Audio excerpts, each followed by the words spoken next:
안녕하세요. 우리 양극화 시대의 균형의 두 번째 문제, 공유의 문제를 이번에는 여러분들과 함께 고민해 보려고 합니다. 물론 공정도 경제적 양극화의 문제이기는 하지만 공정이 산출하는 양극화는 사회적인 여파가 크기 때문에 우리가 통상 사회적 양극화 이렇게 지칭하는데요. 인간과 자연의 분리를 갖다가 우리는 경제적 양극화라고 설명할 수 있고, 이 문제는 공유의 사상을 통해서만 해결할 수 있다고 생각을 합니다. 21세기의 가장 심각한 문명사적 도전은 기후변화입니다. 그런데 기후변화는 왜 경제의 문제일까요? 여러분들 혹시 알고 계십니까? 우리가 경제 그러면 이코노미라고 그러고, 영어로 생태학, 환경, 이런 생태학을 이콜로지라고 그러는데, 이 영어 단어를 보면 앞에 ECO, 에코가 들어가 있는데, 이것이 고대 그리스의 오이코스라는 동일한 단어를 기원으로 하고 있습니다. 집이라는 뜻입니다. 우리가 살고 있는 집. 한편으로는 우리가 살고 있는 집의 자원을 관리해야 되는 경제학이 발전할 수밖에 없고, 다른 한편으로는 우리가 살고 있는 물질적인 집, 지구 공간인 환경을 어떻게 다룰 것인가 하는 생태학의 문제가 생길 수밖에 없는 것이죠. 우리는 종종 착각을 하고 또 망각하기도 하는데, 우리가 살고 있는 사회가 극단적으로 양극화되고 불평등이 심화되면 심화될수록 인간에 의한 자연의 착취도 상당히 폭력적으로 변화할 수 있다는 것입니다. 기후변화의 가장 커다란 피해는 사실은 못 사는 사람들이 훨씬 더 심각하게 당합니다. 자, 이런 관점에서 우리 기후변화가 가져올 양극화의 문제를 어떻게 해결할 수 있을까요? 현대 자본주의의 노동가치설, 현대 자본주의 사상을 처음으로 설파한 존 로크의 말을 우선 조금 살펴보고 들어가는 것이 좋을 것 같습니다. 원래 자연은 인간 노동의 정도와 삶의 편의를 통해 우리가 소유할 수 있는 한도를 정하였다. 어떤 사람의 노동도 모든 것을 예속시키거나 소유할 수 없다. 그의 향유도 단지 일부분만을 소비할 뿐이다. 그러므로 어떤 사람도 이런 방식으로 다른 사람의 권리를 침해하거나 이웃에 해를 끼치면서 소유를 취득하는 것은 불가능하다. 이 이웃에게도 다른 사람이 그의 것을 가지고 난 뒤에도 소유되기 이전과 같은 만큼의 상당한 소유의 여지가 남아있을 것이다. 이 한도가 모든 사람의 소유를 적절한 정도로 제한한다. 간단히 얘기하면 이런 것이겠죠. 지구의 자연 자원, 지구의 자연 환경을 소수의 사람들이 모두 다 가져갈 수는 없다는 것입니다.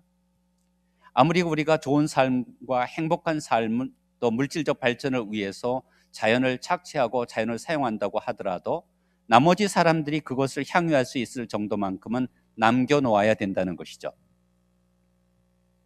이런 관점에서, 자연의 관점에서 경제 양극화를 생각해 보면 공유의 문제를 우리가 떠올리지 않을 수 없습니다. 여러분들이 많이 듣는 용어이죠. 공유지, 공동체, 공유자원, 전부 공유를 토대로 갖고 있습니다. 영어로 얘기하면 commons, commune, community, common pool. 요즘 21세기 핵심적인 문제는 자본주의가 보편화되어 있음에도 불구하고 자본주의의 폐단을 우리가 눈으로 목격하고 있기 때문에 자본주의를 대체할 수 있는 경제 체제를 어느 나라에서 어느 곳에서 먼저 발전시키는가가 아마 인류 문명의 해법이 될 것입니다. 가이 스탠딩이 이런 이야기를 합니다. 공유지와 공유화가 없다면 엄밀한 의미에서 공동체는 없다. 공동체가 없다면 공유지는 있을 수 없다. 말을 뒤집어 엎으면 아주 간단합니다. 우리가 모두 서로 독립적인 개인이고 자기 자신의 욕구를 충족시키기 위해서 노력하는 이기적 인간이기는 하지만, 이 이기적 인간들이 모두 함께 공유할 수 있는 무엇인가가 존재하지 않는다면 엄밀한 의미에서 공동체는 존재할 수 없다는 것이죠. 이제 벚꽃이 떨어지고 있대요. 여러분들 최근에 덕수궁 돌담길을 돌아보셨는가요? 아니면 양재천의 벚꽃 터널을 한번 산책하신 적이 있으신가요? 아니면 서울 숲에서 자전거 라이딩을 해보신 적이 있습니까? 얼마나 좋아요? 그런데 여러분 한번 생각해 보십시오. 우리 모두가 공유하고 있는 자연 환경, 서울숲, 덕수궁 돌담길, 양재천 같은 것을 특수한 계층만 접근할 수 있는 예컨대 환경이라고 생각한다면 과연 그런 사회에서 어떤 공동체를 기대할 수 있을까요? 우리가 자연에 관련해서는 공유하고 있는 공유 자원이 늘어나면 늘어날수록 공유지가 확대되면 확대될수록 그 사회는 훨씬 더 공정한 사회이고 건강한 사회라는 것은 틀림이 없습니다. 자, 그러면 공유지가 무엇을 의미할까요? 영어로 혹시 the commons라고 표현되는 공유 자원은 공유자가 이용하는 공동 자원을 의미하기도 하고 또 이 자원에 대해서 누구나 다 평등하게 똑같이 접근하고 이용할 수 있는 권리가 있다는 것을 전제합니다. 이러한 두 가지 전제 하에서 결과적으로는 협동적 생활 방식이 생겨나는 것입니다. 이런 관점에서 보면 우리 시민들은 이기적인 개인들이기는 하지만 공유자입니다. 공유주의에 접근할 수 있고 생계나 생활 방식을 공유주의에 의존하고 공유주의 관리 보존 재생산에 참여하는 사람들이기 때문에 그렇습니다. 아름다운 환경을 갖다가 가지려고 한다면 환경을 모두가 함께 공동으로 보호하고 보존할 수 있는 생태학적 의식이 있어야 되는 것이겠죠. 모든 사람이 자기 방안만 깨끗이 하고 예컨대 쓰레기를 창문 밖으로 던진다고 그런다면 결과적으로 거리는 쓰레기 더미로 흘러 넘칠 겁니다. 공유지는 공동체의 기본적인 전제 조건입니다. 여기에서 자연을 바라보는 두 가지 방식을 구별할 수 있는데요. 우리는 환경과 자연을 갖다가 공유지로서 바라볼 수 있는 시각이 있는가 하면 다른 한편으로는 자원을 갖다가 제공하고 있는 단순한 그런 도구로서만 바라볼 수도 있습니다. 공유지로서의 환경이냐 자원으로서의 환경이냐에 따라서 우리 삶의 태도가 완전히 바뀝니다. 우리를 둘러싸고 있는 자연 자원, 자연 환경, 그 숲속에서 자라나고 있는 나무들을 오직 자원으로만 본다면 환경은 경제화되고 사회화될 것이 틀림이 없습니다. 자, 이런 관점이 어디에서부터 등장했을까요? 존 로크의 말을 다시 한번 인용해 보겠습니다. 비록 대지와 모든 열등한 피조물들이 모든 사람에게 공동으로 주어진 것이라 할지라도 모든 사람은 자신의 인격에 대한 소유를 갖고 있다. 우리가 소유할 수 있는 유일한 하나는 뭐냐면 나의 몸, 그리고 나의 인격입니다. 이 인격에 대해서는 그 이외의 어느 누구도 권리를 갖지 않는다. 그렇기 때문에 다른 사람이 나에게 상해를 가하거나 그럴 때는 우리의 권리가 훼손되는 것이죠. 그의 몸의 노동과 그의 손의 작업은 본래의 의미에서 그의 소유라고 말할 수 있다. 그가 자연이 제공하고 남겨놓은 상태로부터 무엇을 이동시키건 변질시키건 그것에 자신의 노동을 섞고 또 자신의 것을 첨가하였다. 이렇게 그는 그것을 자신의 소유로 만든다. 인간이 소유할 수 있는 것은 자신의 노동을 통해서 획득한 것만 정당한 소유물이 될 수 있다는 겁니다. 이런 관점에서 21세기의 자본주의는 통상 소유 개인주의자라고 얘기합니다. 대지와 대지의 모든 것은 인간의 생존을 위하여 공동으로 주어진 것인데도 불구하고 우리는 노동을 통해서만 자기의 삶의 수단을 확보할 수 있고 소유할 수 있습니다. 우리는 노동을 통해 자기 보존에 필요하고 유용한 만큼만 소유할 수 있습니다. 우리가 무엇인가를 소유할 때는 반드시 다른 사람에게도 충분한 여지를 남겨놓아야 합니다. 우리 모두가 자신의 삶을 좀 개선하려고 노력을 하고 부를 증대시키려고 노력한다고 하더라도 근본적으로 우리가 활용하는 자원은 모든 사람에게 공동으로 이용될 수 있는 공유 자원이라는 것입니다. 자, 자본주의 시대의 공유지는 어떤 것들이 있을까요? 여러분들은 예를 들면 덕수궁 돌담길, 서울숲, 양재천 아니면 서울공원과 같은 것에 접근과 이용을 통제한다고 가정해 보십시다. 공유지의 경계를 어떻게 규정할 것인가요? 예컨대 공공숲과 광물 같은 유형자산도 공유 자원이 될 수 있고 저작권과 특허 같은 무형자산도 공유 자원이 될 수가 있습니다. 카피라이트 그러지만 카피레프트 운동도 있죠. 모든 사람이 공유할 수 있는 지적 재산을 가능한 한 많은 사람들이 공유할수록 우리는 독점 체제를 붕괴하고 사회적 불평등을 양화할 수 있다는 것입니다. 아니면 인터넷과 정부 연구 결과와 같은 인프라도 공유 자원입니다. 또는 방송 전파와 공공정서와 같은 문화적 자원도 공유 자원이 되는 것이죠. 자, 이렇게 공유지는 누구도 권리를 갖지 않은 순수한 자연 상태가 아닙니다. 공유지를 대부분 국가가 관리하지 않습니까? 국립공원이라는 말이 잘 말해주잖아요. 그렇지만 국유지는 국가 소유의 사유지가 아닙니다. 국가가 예를 들면 공유지를 너무 엄격하게 통제하거나 관리할 경우에는 공유자원으로서의 성격이 사라져버립니다. 아니면 국가가 모든 사람의 국민에게 혜택이 돌아간다는 이유로 남발을 하거나 근데 공유지를 갖다가 예컨대 과도하게 이용할 경우에는 모든 사람에게 오히려 불리한 조건을 만듭니다. 공유지는 본질적으로 희소하지 않습니다. 많은 사람들이 사용할 수 있어야 공유지가 되는 것이죠. 이런 관점에서 우리가 로더데일의 역설을 생각할 수 있는데요. 로더데일이 이런 이야기를 합니다. 사적 부가 증가하면 공적 부가 줄어든다. 따라서 건강한 선진 사회는 국토의 일정 부분은 반드시 공유지로서 관리하고 공유지로서 우리가 확대해 나가려고 합니다. 왜냐하면 공적 자산은 인간 모두에게 유용하고 즐거운 사용 가치를 제공하는데 사적 자산은 희소성에 기반한 교환 가치만을 제공합니다.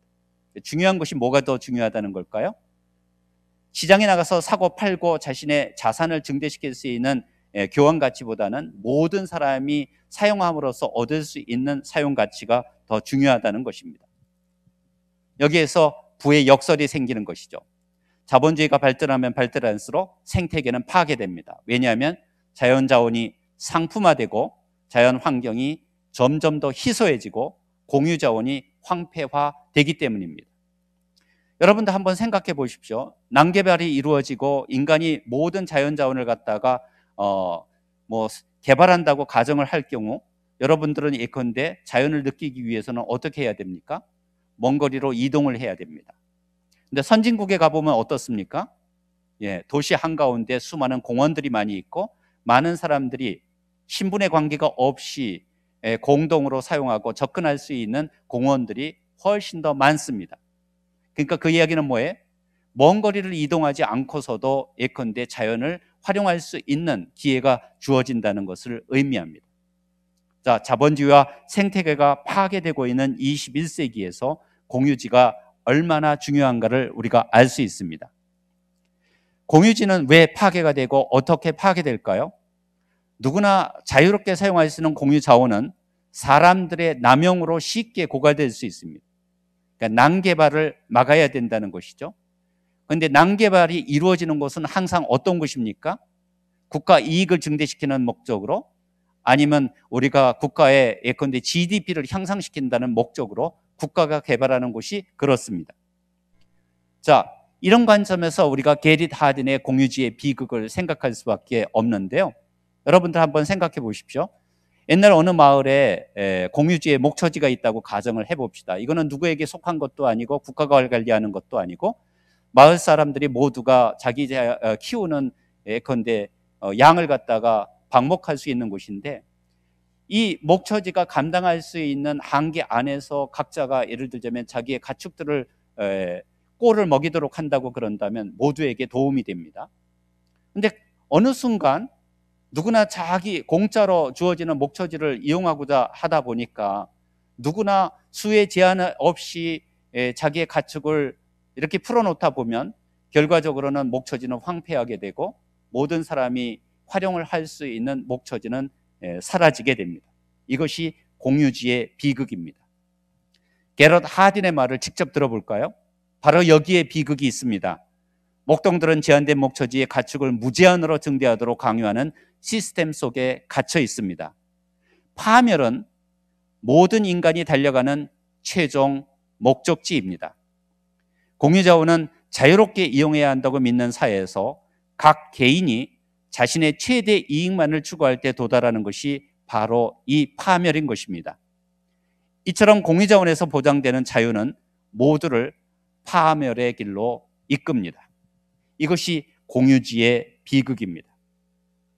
자, 공유지의 비극의 조건은 이렇습니다. 이런 조건들만 충족되면 공유지의 비극이 발생합니다. 우리 모두의 삶에 행복한 삶의 웰빙에 기초적인 조건이 되는 공유지가 어느 날 황폐해지고 하루 만에 사라질 수 있다는 것이죠. 첫 번째는 모든 사람이 접근할 수 있는 오픈 액세스입니다. 누구나 다 접근할 수 있다고 그런다면 예컨대 이런 것이죠. 서울의 공원이 몇만 평밖에 안 되는데 어느 날 갑자기 몇십만 명, 몇백만 명이 활용한다고 그런다면 그 안에 있는 예컨대 잔디는 살아남지를 못하죠. 여러분들이 서울시청 앞에 잔디광장을 생각해 보시면 아주 간단합니다. 그 잔디는 수많은 시위를 통해 가지고 끊임없이 망가지고 파괴되기 때문에 끊임없이 교체되어야 되는 것이죠. 공동체 구성원 사이에 의사소통이 부재할 때 우리가 이 공유지를 어떻게 활용할 것인지 서로 합의할 수 있는 기회가 주어지지 않을 때 공유지는 필연적으로 파괴됩니다. 우리나라에도 이런 공유지에 관련된 합의가 잘 이루어진 곳이 있습니다. 과거에는 그냥 무턱대고 간척하고 개발하기만 했는데 예컨대 갯벌 같은 것들이 그런 것이죠. 갯벌을 공유하고 있는 어촌 주민들이 얼마만큼 수확할 것인지 누가 접근할 것인지를 갖다가 공동 규약을 통해서 제안을 합니다.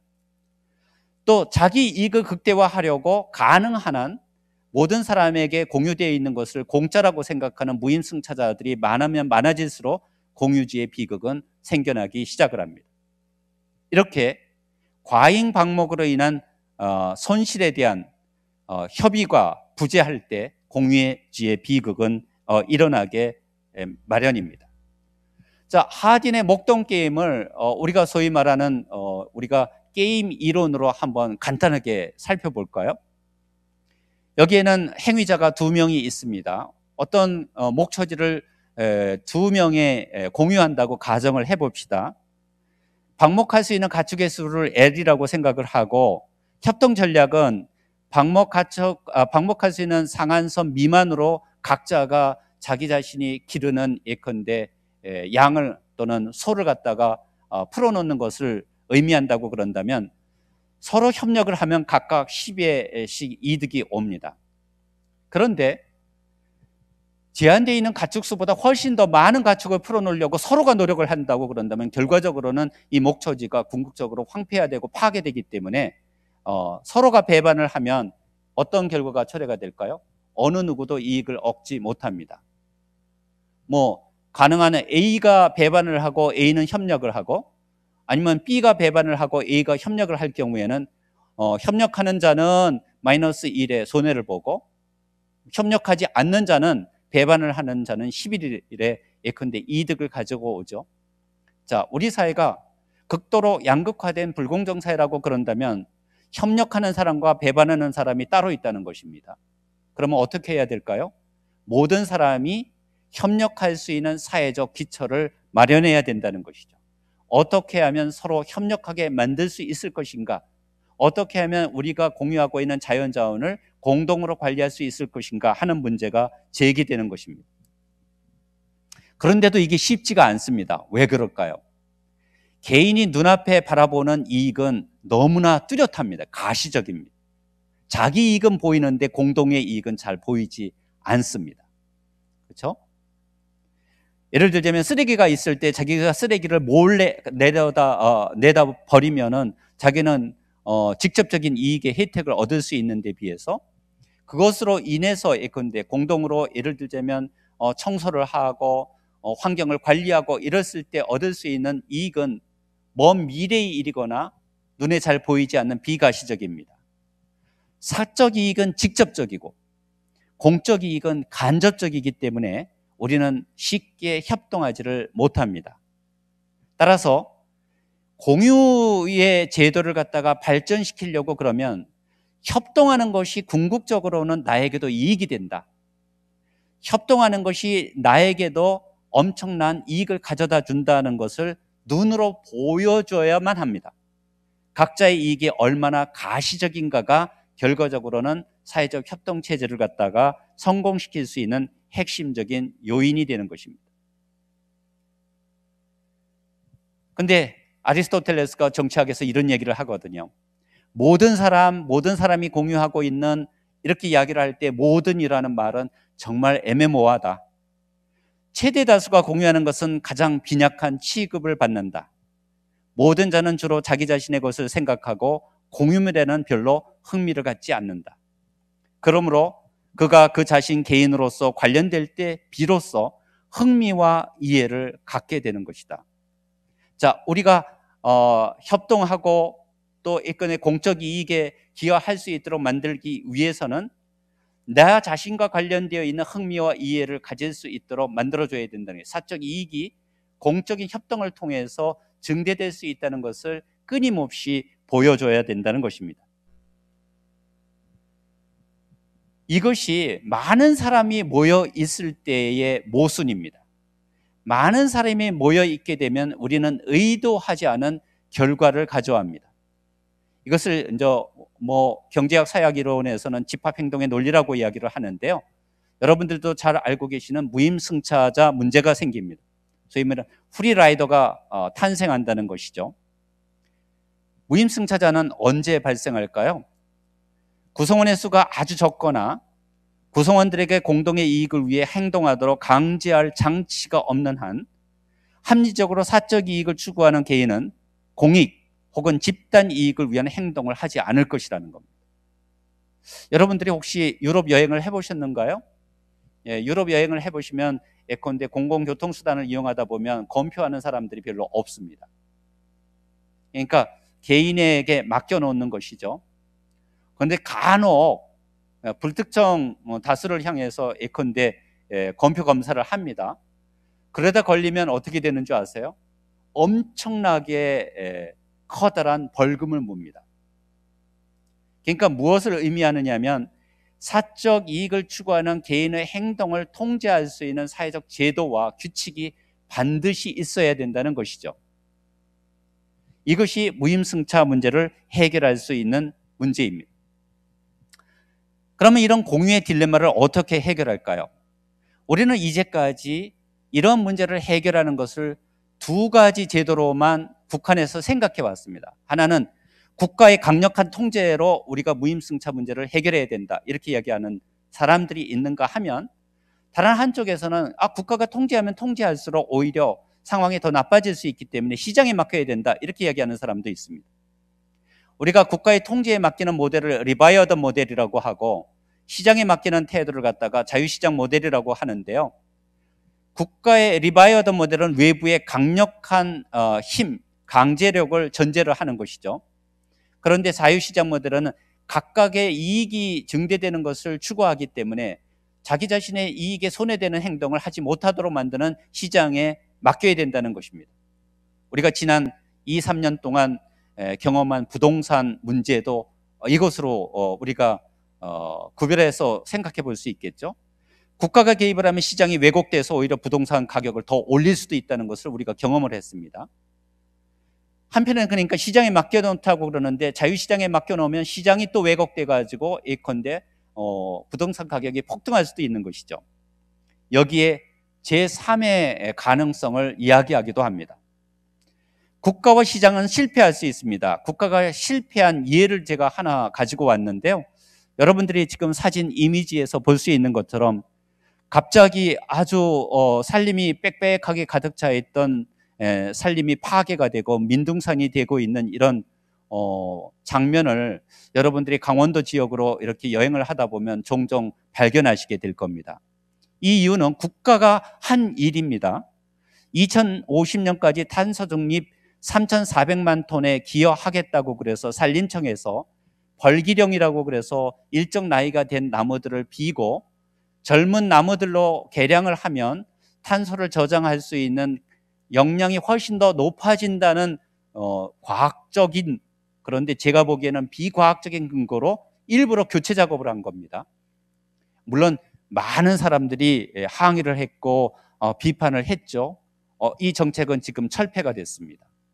국가가 잘못 판단하면 어떻게 된다는 거에 우리가 공유할 수 있는 자연자원이 황폐될 수 있다는 것이죠. 자, 공유자원을 관리하는 것은 세 가지가 있는데 국가냐 시장이냐 이렇게 볼 수도 있겠지만 우리 모두가 자율적으로 참여할 수 있는 공동체가 될 수도 있는 것입니다. 이런 관점을 제시한 분이 있는데요. 노벨 경제학상을 2009년에 수상한 엘리너 오스트럼이라는 교수는 공공재 연구를 통해 가지고 노벨 경제학상을 받았는데요. 다시 말해서 시장의 방식도 아니고 국가의 방식도 아니라 공공자원의 방식으로서 우리가 가지고 있는 자연 환경을 보호할 수 있다는 것입니다. 시장의 실패와 정부의 규제를 넘어서라는 부제가 말해주고 있듯이 국가에 맡기지도 않고 시장에 맡기지도 않고 공동체에 신뢰를 줄 수 있는 새로운 접근 방식이 필요하다고 이야기를 합니다. 자, 질문은 이렇습니다. 공유재원에 대한 접근이 국유와 사유만 있는가? 아니라는 거죠. 공동체의 관점에서 접근할 수도 있다는 것입니다. 중앙집권론과 사유화론은 너무나 단순화된 이상적 제도다. 관련 당사자의 균형이 모든 사람에게 이로운 조직 방식이 과연 가능한가? 행위 주체들이 노력의 결실을 보존하기 위하여 자발적으로 조직해 나가는 집합 행동은 가능한가? 이런 질문을 던지고 나서 전 세계로부터 공동체가 관리하고 있는 협동조합의 이런 관리 방식을 갖다가 발굴해내서 이론화한 사람이 이분입니다. 자, 궁극적으로는 이런 가능성이 존재한다는 것이 증명이 되었습니다. 공동체 내에서 살고 있는 사람들이 현재와 비교하여 미래를 얼마나 중요하게 생각하는가에 따라서 공동체는 활성화될 수 있다는 겁니다. 그러니까 지금 당장 목전의 이익을 추구하는 것이 아니라 50년, 100년 뒤의 미래 이익을 현재 이익보다 더 중시하게 되면 공동체는 더 강화된다는 겁니다. 공유자원의 사용자들이 어떤 규범을 공유하고 있으며 그러한 그 공유의 정도가 얼마나 강하느냐에 따라서 공동체의 활성화 여부는 결정된다는 것입니다. 이런 관점에서 볼 때 공동체가 과연 가능할 것인가? 이기적 인간들이 과연 공생주의를 추구할 수 있을 것인가? 이런 질문이 제기가 됩니다. 사용자들이 각기 독자적으로 행동하는 경우 얻는 순이익의 합이 그들이 서로 협동하고 서로 의존하고 서로 행위를 조율했을 때 얻을 수 있는 순이익의 합보다 작으면 많은 사람들은 서로 협동할 수밖에 없다는 것이죠. 최소한 사용자들의 노력에 대한 보상은 그들이 독자적으로 의사결정을 할 때가 의사결정을 조율했을 때에 비해 작을 것이라는 것입니다. 자, 문제는 이겁니다. 어떻게 이기적인 개인들이 공유자원을 위해 협력할 수 있는가? 우리는 모든 사람들이 이기적 인간이라고 전제를 합니다. 실제로 집단의 이익보다는 개인의 이익을 선호하는 경향은 어느 문화나 어느 나라나 다 강합니다. 단, 공유제에 대한 인식이 강하고 이 공유제를 관리하는 규범이 공유되고 있는 경우에는 공동체가 형성된다는 것이죠. 대표적인 케이스가 예컨대 스위스 같은 곳입니다. 여기는 아주 지방자치제가 잘 돼 있고 예컨대 산림이라는 목초지라는 것을 공유하는 오래된 전통이 있기 때문에 자본주의가 들어와서 보편화되고 지배적인데도 불구하고 여전히 공동체가 상당히 커다란 영향력을 발휘하고 있습니다. 자, 우리가 이기적인 인간을 따를 것인가? 아니면 실수하지만 때로는 개인의 이익을 추구하기는 하지만 그래도 규칙과 규범을 따르는 인간을 전제하는 것이 좋은가? 모두가 협력한다면 나 자신도 협력할 용의가 있다. 이런 관점에서 보면 결과적으로 우리가 공유의 문제를 해결하지 않고서는 21세기 우리가 직면하고 있는 양극화의 문제를 해결할 수 없는 것입니다. 자, 다른 이야기를 한번 들어볼까요? 중앙권위체가 없는 이기주의자들로 가득 찬 세상에서 도대체 어떤 조건일 때 협력이라는 행동이 나타날까? 제가 이 강의를 시작하면서 여러분들에게 먼저 제시한 명제가 있었습니다. 자발적 협동이 불가능한 사회가 불공정 사회다. 이기적 인간들이 모여서 하나의 공동체를 이루고 있는데 과연 이기적 인간들이 어떤 조건에서 협력을 할 수 있을까? 이런 이야기는 여전히 중요한 문제라는 것입니다. 이 문제는 오랜 세월 동안 사람들의 흥미를 끌어왔다. 그도 그럴 것이 사람들은 천사가 아니며 가능한 자기 이익부터 먼저 챙기는데도 인류사회에 협력이라는 행위가 나타났으며 이 협력을 바탕으로 문명이 만들어졌기 때문이다. 개인이 이기적으로 행동하는 것이 유리한 상황에서 어떻게 협력 행위가 나타날 수 있을까? 이것이 경제적 양극화를 극복하고 공의의 문제를 갖다가 우리가 해결할 수 있는 유일한 질문이라고 저는 생각합니다. 공정에 이어서 공의의 문제가 해결되지 않는다면 우리가 겪고 있는 사회적 양극화, 경제적 양극화는 해결할 수 없습니다. 우리는 지금 어떻게 하면 우리가 이기적인 이익을 추구함에도 불구하고 협력할 수 있는 조건이 어떤 것인가에 관해서 서로 이마를 맞대고 논의하고 협의하고 토론할 필요가 있습니다. 이 강은 여기에서 마치겠습니다. 감사합니다.